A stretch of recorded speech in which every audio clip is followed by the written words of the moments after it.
Shalom adik-adik dikasih Tuhan. Puji Tuhan, kita boleh bersama-sama mengikuti sekolah minggu online hari ini. Kak Grace akan bercerita tentang suka duka yang dialami oleh para murid setelah kebangkitan Tuhan Yesus. Bagaimana ya Tuhan menyatakan kebangkitannya benar-benar nyata kepada para murid? Kita akan bersama-sama membaca dari kitab Yohanes pasal 20 ayat 24 sampai 29. Tetapi Thomas, seorang dari ke-12 murid itu yang disebut Didimus, tidak ada bersama-sama mereka ketika Yesus datang ke situ. Maka kata murid-murid yang lain itu kepadanya, "Kami telah melihat Tuhan." Tetapi Thomas berkata kepada mereka, "Sebelum aku melihat bekas paku pada tangannya, dan sebelum aku mencucukkan jariku ke dalam bekas paku itu, dan mencucukkan tanganku ke dalam lambungnya, sekali-sekali aku tidak akan percaya."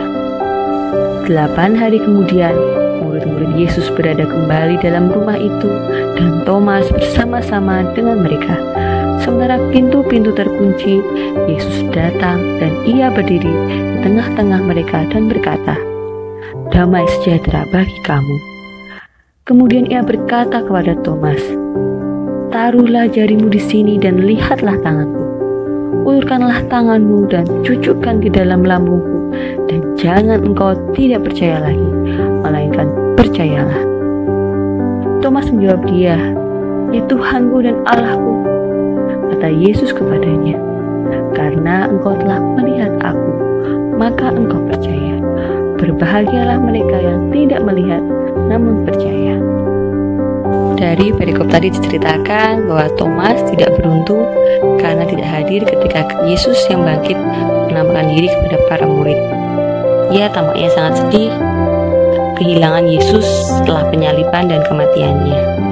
Thomas juga tidak mau langsung percaya mendengar cerita dari murid-murid yang lain yang berbicara bahwa mereka telah berjumpa Yesus yang telah bangkit.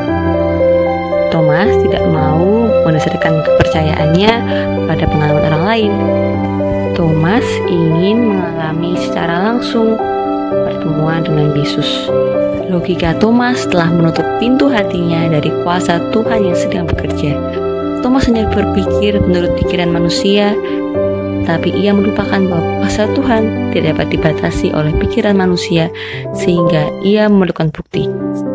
Untuk mengubah keraguan itu, Yesus yang bangkit muncul kembali di antara para murid, dan saat ini kehadiran Thomas ada di tengah-tengah mereka. Tuhan Yesus tidak menginginkan Thomas menjadi murid yang hanya mengandalkan logikanya saja. Yesus kembali menembus pintu-pintu yang terkunci untuk menjumpai para murid. Yang luar biasanya, Thomas diundang Yesus sendiri untuk menyentuh lubang paku pada tangan Yesus dan boleh mencucukkan tangannya pada lambung Yesus.